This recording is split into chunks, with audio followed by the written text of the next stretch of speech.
Perlawanan Islam di Lebanon, Hizbullah kembali menargetkan pasukan pertahanan Israel, IDF, yang berada di perbatasan. Kali ini, Hizbullah menyerang pangkalan Berea dan pilon milik tentara IDF. Detik-detik serangan itu diunggah di Telegram pada Sabtu, 14 September 2024. Terlihat belasan roket diluncurkan hingga mengakibatkan suara bergemuruh. Warga Zionis yang sedang berkumpul pun ketakutan.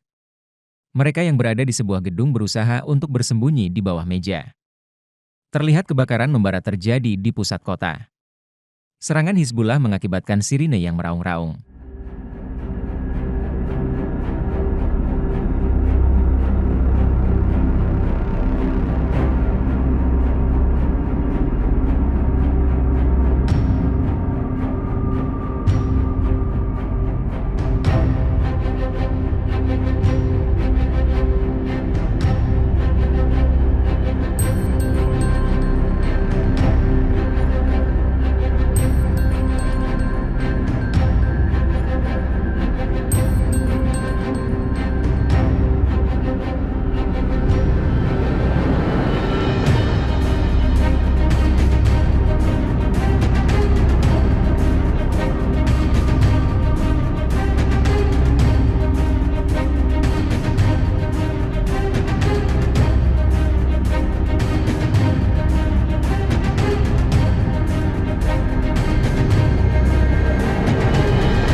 Download Tribun X sekarang, menghadirkan lokal menjadi Indonesia.